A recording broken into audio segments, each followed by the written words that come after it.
गूंगी गूंज, क्यों मीनों की गुनाहगार बन गई माँ। रिमझिम की तराने लेके आई बरसात, याद आई किसी से वो पहली मुलाकात। जब भी मैं ये गाना सुनती हूँ तो मन बहुत विचलित हो जाता है, क्योंकि याद आती है पहली नहीं पर आखिरी मुलाकात उसके साथ। आज फिर एक तूफानी शाम है, मुझे सख्त नफरत है वर्षा से। वैसे तो ये भुलाए ना भूलने वाली बात है, फिर भी जब जब वर्षा होती है तो मुझे तड़पा जाती है। मुझे याद आती है मूक मीनों की, जो ना तो मेरे जीवन में रही और ना ही इस संसार में। उसी तकदीर ने सब नेमतों से महरूम रखा था। जिन चीजों को हम बिल्कुल सामान्य मानते हैं, वह मीनू के लिए बहुत अहमियत रखती है। वह मुंह से तो कुछ नहीं बोल सकती थी, पर उसके नयन उसके विचार प्रकट कर देते थे। कहते हैं गूंगे की माँ ही समझे गूंगे की बात। बहुत कुछ समझती थी, पर मैं अपनी कुछ मजबूरियों के कारण मीनू को न चाह कर भी नाराज कर देती थी। बारिश की पहली बूंद पड़ती और वह भाग कर बाहर चली जाती और खामोशी से आकाश की ओर देखती, फिर नीचे पांव के पास बहते पानी को जिससे बहती जाती थी। सूखे पत्तों की नावें ताली मारकर खिलखिलाकर हंस पड़ती थी वह। बादलों को देखते ही मेरे मन में एक अजीब सी उथल पुथल हो जाती थी और एक तूफान सा उमड़ जाता है जो मुझे विचलित कर जाता है और मैं चिल्ला उठती हूँ, मीनू, मीनू। मीनू जन्म से ही मानसिक रूप से अविकसित घोषित हुई थी। डॉक्टरों की सलाह से बहुत जगह ले गई, पर कहीं उसके पूर्ण विकास की आशा नजर नहीं आई। मीनू की अपनी ही दुनिया थी, सबसे अलग, सबसे पृथक, सब संसारिक सुखों से क्या। वह तो शारीरिक व मानसिक सुख से भी वंचित थे। शायद इसलिए वह कभी कभी आंतरिक भय से प्रचंड रूप से उत्तेजित हो जाती थी। सबको उसका भय था और उसे भय था अनजान दुनिया का। पर जब वह मेरे पास होती तो हमेशा सौम्य, बहुत शांत व मुस्कुराती रहती।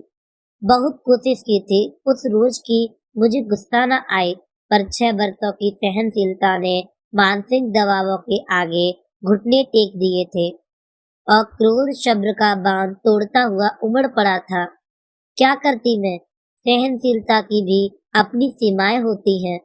एक तरफ मीनू, जिसने सारी उम्र मानसिक रूप से 3 साल का ही रहना था, और दूसरी ओर गोद में सुम्मी। दोनों ही बच्चे, दोनों ही अपनी आवश्यकताओं के लिए मुझ पर निर्भर। उस दिन एहसास हुआ था मुझे कि कितना सहारा मिलता है एक संयुक्त परिवार से। कितने ही हाथ होते हैं आपका हाथ बटाने को, और इकाई परिवार में स्वतंत्रता के नाम पर होती है आत्मनिर्भरता, या निर्भर होना पड़ता है मनमानी करती नौकरानी पर। नौकर मैं रख नहीं सकती थी, क्योंकि मेरी 2 बेटियां थीं और कोई उन पर बुरी नजर नहीं डालेगा, इसकी कोई गारंटी नहीं थी। आए दिन अखबारों में ऐसी खबरें छपती रहती हैं। मीनू के साथ साथ मेरा भी परिवार सिकुड़कर बहुत सीमित हो गया था। संजीव, मीनू, सुम्बी और मैं। कभी कभी तो संजीव भी अपने को उपचित महसूस करते थे।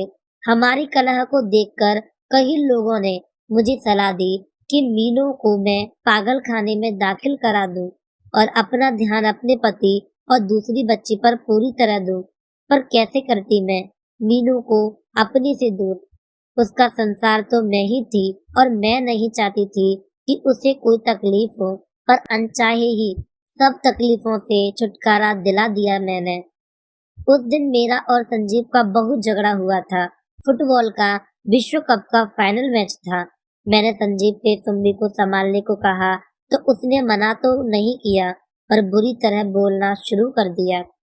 ये देख, मुझे बहुत गुस्सा आया और मैंने भी उसे उल्टे सीधे जवाब दे दिए। फुटबॉल मैच में तो शायद ब्राजील जीता था, परंतु उस मौखिक युद्ध में हम दोनों ही पराजित हुए थे।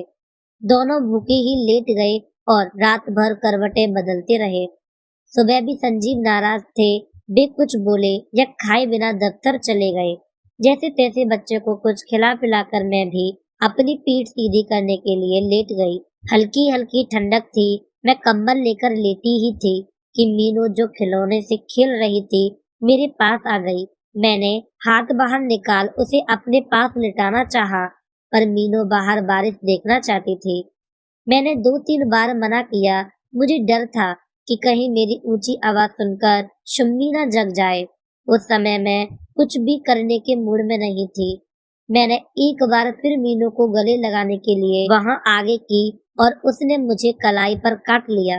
गुस्से में मैंने जोर से उसके मुंह पर एक तमाचा मार दिया और चिल्लाई, जानवर कहीं की, कुत्ते भी तुमसे ज्यादा वफादार होते हैं।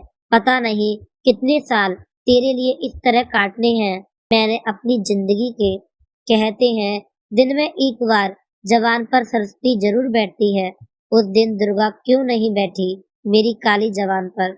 अपनी तलवार से तो काट लेती ये जवान। थप्पड़ खाते ही मीनू स्तंभ रह गई। न रोई न चिल्लाई, चुपचाप मेरी ओर बिना देखे ही बाहर निकल गई मेरे कमरे से।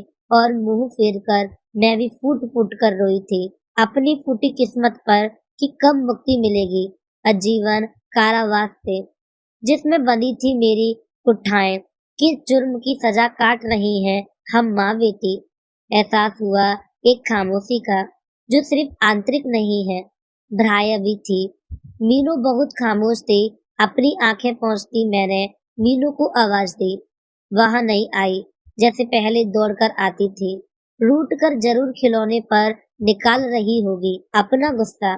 मैं उसके कमरे में गई।